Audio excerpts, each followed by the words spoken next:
राम राम बे सारी छोटी बड़ी बहना ने। अच्छा एक कहानी सुनो बे। कलयुग कैसे आया। हाँ हाँ तो बे जब महाभारत का युद्ध हो रहा था ना, हाँ तो द्रौपदी ने ना अपनी बहू उत्तरा के द्रौपदी अपनी बहू उत्तरा के पास गई और बोली बेटी जब तेरे मना कुछ भीड़ पड़े ना अपने यार प्यारे रिश्तेदार ना याद करिए। बोला भगवान श्री कृष्ण ने याद कर लिए। बोला जब मेरा चिर उतरन लग गया था ना, जब बोला मैंने भगवान श्री कृष्ण ने याद कराया था ना तो यारे प्यारे रिश्तेदार तो मेरे आसपास बैठे थे, किसी ने भी मदद ना करी।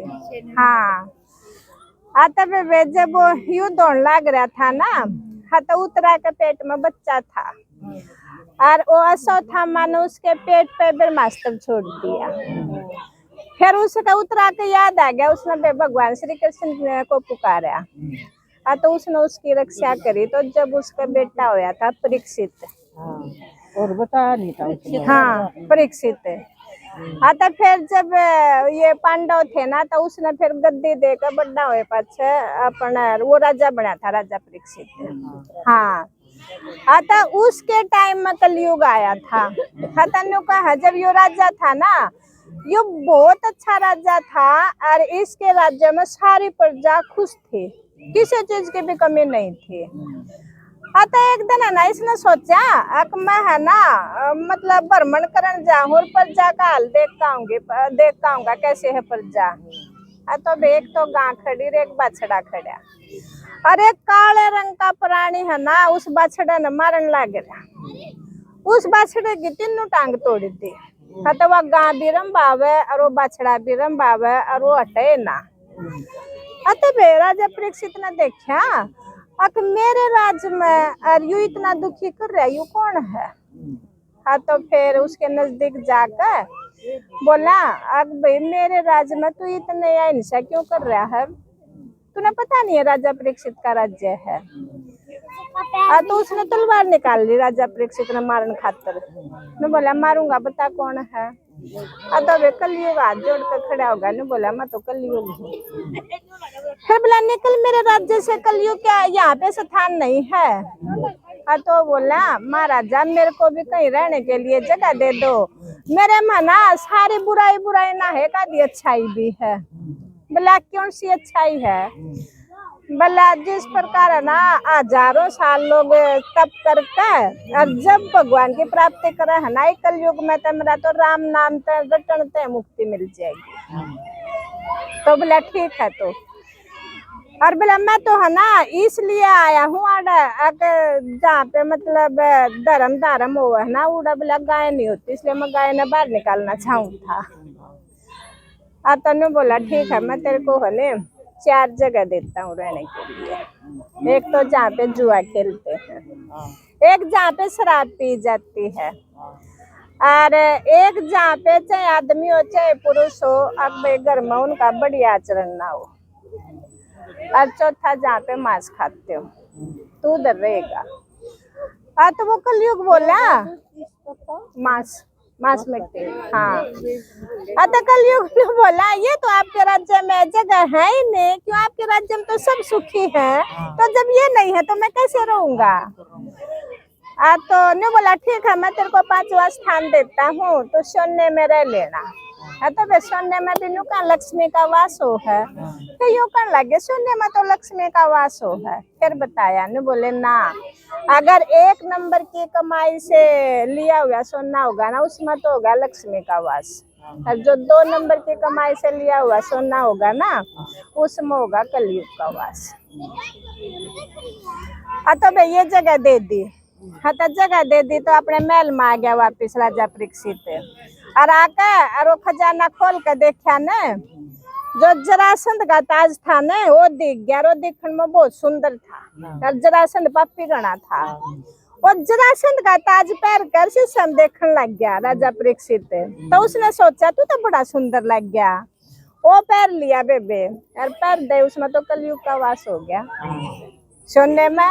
ऊपर जब उसने पैरा तो क्यों जरासंध का था ना, वो तो पापी था। तो वे चाल पड़ा उसके मन में आई ने बोला मैं तो है ना शिकार करने जाऊं। तो जरा धर्म और उड़े शिकार की के बात है। तो चल पड़ा। तनु का बहुत दूर तक वो शिकार के लिए चला गया, शिकार तो कहीं मिला नहीं। और बेबे वो प्यासा मर गया और पानी ढूंढते ढूंढते वो एक आश्रम पाया गया। और उस आश्रम में ना एक श्रमिक ऋषि तपस्या करने लग रहे थे और जो सारे उनके शिष्य थे ना वह भी ध्यान में बैठे थे। तो यूं तो सीधा है अपना जैसे मतलब जूते चप्पल पहन रहा था ना, पहने पहने अंदर चला गया। और नहीं तनु का भी ऋषियों के पास तो जो पादुकाएं वगैरह पहन रहे हो ना वो उतार कर जानी चाहिए। फिर इसके सिर पे तो कलयुग का वास था। और जाकर और जब वो ना बोले ना पानी चाहिए तो उसने ऋषि ने ना गाली देने लग गया, उसका अपमान करने लग गया, मतलब सारे अपमानजनक शब्द कहे उसने। तो फिर ये कहे तो हाँ। और फिर ने एक मरा हुआ सांप पड़ा था, वो सांप उठाकर उस ऋषि के गले में डाल दिया। तो वो तो अपने तपस्या में बैठा था, उसने तो फिर भी नहीं कुछ बोला होता है। और फिर वापस गुस्से में आ गया वहां से। तो वहां से एक शिष्य ने उठकर और जो ऋषि था ना उसका बेटा था एक सरंगी, वो नदी के किनारे ध्यान में बैठा था। उधर जाकर उसने बता दिया बोला आप तो यहाँ पे संध्या कर रहे हो और आपके पिताजी के गले में कोई आया था रो मरा हुआ सर्प डाल गया। तो उस लड़के का गुस्सा आ गया। वो लड़का ने बोला इसी किसकी हिम्मत है भी जो मेरे पिताजी के गले में मरा हुआ सर्प डाल गया, ऋषि मुनियों के बेइज्जती कौन करता है। तो उसने गुस्से में ठाक वो नदी का जल लेकर और शराब दे दिया। ने बोला जिसने यो डाला है ना सर्प उसकी 7 दिन में मृत्यु हो जाएगी इस सर्प के काटने से। तो फिर वो लड़का अपने पापा के पास आया। तो वे उसके जो ध्यान में बैठे थे ना, तो जब ध्यान उनका पूरा हो गया तो वो लड़का रोने लग गया। तो ऋषि बोला बेटा क्यों रो रहे हो। बोला मैं इसलिए रो रहा हूँ कि आपके गले में कोई सर्प डाल गया। बोला कौन डाल गया। तब उसने आंख बंद करके दृश्य देखा ऋषि ने, तो राजा परीक्षित दिखा। और बोला पिताजी मैंने तो उसको श्राप दे दिया। तो वे वो उसने बोला अपने बेटे ने, बोला बेटा तूने तो बड़ी गलती कर दी। अग्यू तो बहुत अच्छा राजा है, हमेशा ही तो ऋषि मुनियों की प्रशंसा करता है। आज छोटी सी गलती कर दी थी तो तूने इसको श्राप क्यों दे दिया। तो बोला मन तो दे दिया। तो वे उसने है ना ऋषि ने अपना एक शिष्य भेजा, बोला राजा परीक्षित के महल में जाओ और जाके बताओ आप कोई कुछ भी जतन करना है तो कर लो, नहीं तो आपकी मौत 7 दिन में हो जाएगी सर्प के काटने से। तो बे वो राजा ना हाँ का अपना मुकुट तारा ने राजा का तो अपने आप नहीं हो गया, तुमने तो बड़ी गलती करी। तब मुनियों को ऐसे शब्द बोलते हैं जैसे तू बोल के आया है। वो मंदिर में रोने लग रहा और उसी से की बात सुनकर ने बोला आग यूं था मेरे लिए अन्याय हो गया, मरना तो है ना उससे अक्सर मेरी मौत हो जानी चाहिए थी। 7 दिन का टाइम भी क्यों दे रहे हो मेरे को, 7 दिन का टाइम तो बहुत ज्यादा है। बोला देख लो अगर कोई युक्ति बना सकते हो तो, नहीं तो 7 दिन में आपकी मौत हो जाएगी। किसी किसी के पास तो कितना भी टाइम नहीं होता लेकिन आपके पास 7 दिन का है। तब इन्हों का हो राजा परीक्षित है ना महल छोड़ कर और अपना जंगल में आकर और अपना बैठ गया समाधि लगा कर। तो जब समाधि लगा कर बैठ गया ना तो उसने आँख खोल कर देखा तो उसके चारों तरफ हजारों ऋषि मुनि साधु सब आगे। और उसने आँख खोल कर देखी ना अब तेरे सामने इतने हजारों ऋषि मुनि साधु आ रहे। बोला लोगों को तो दर्शन थोड़े से के भी नहीं होते, तेरे को आँख खोलते इतने साधुओं के दर्शन हो गए। तो बोला मेरी तो मुक्ति वैसे ही ना होगी। तो वो सारे साधु आते बोला आके मेरे कोई बाप ना कोई मुक्ति का रास्ता बता दो। तो सारे सोचे भी के रास्ता बतावा। तो वहाँ नारद बैठे थे, नारद जी उठकर चाल पड़े और थोड़ी ही उस नदी के किनारे आगे गए ना। तो सुखदेव मुनि बैठे थे, हुन तनु कहने लग गए आके जो परीक्षित राजा है ना उनकी मौत होगी, को मुक्ति का रास्ता हो तो बता दो। तो बोला सुखदेव मुनि बोला भाई अगर उसने गलत काम करा तो उसकी तो दंड उसको मिलेगा। तो बोला नहीं महाराज फिर भी आप ना कुछ रास्ता बताओ। तो बे वो उठ कर आ गया। तो जब आया ना उठ कर तो नु कहा जो वेद व्यास का बेटा था वो। तो वेद व्यास नु कहने लग गया देख मेरा बेटा चल के आ रहा। तो नु का वेद व्यास ने अपनी जटाओं से रास्ता साफ कराया।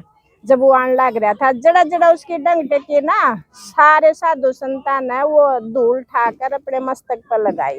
अब भैया इतने बड़े मुनि आ रहे हैं, और उसने आकर फिर उसके सिर पर हाथ धर दिया। हाँ, तो उसके सिर पर हाथ धरने के बाद फिर राजा परीक्षित ने बोला, जब इतने बड़े महात्मा का मेरे सिर पर हाथ आ गया तो ये मेरी मुक्ति होगी, समझो।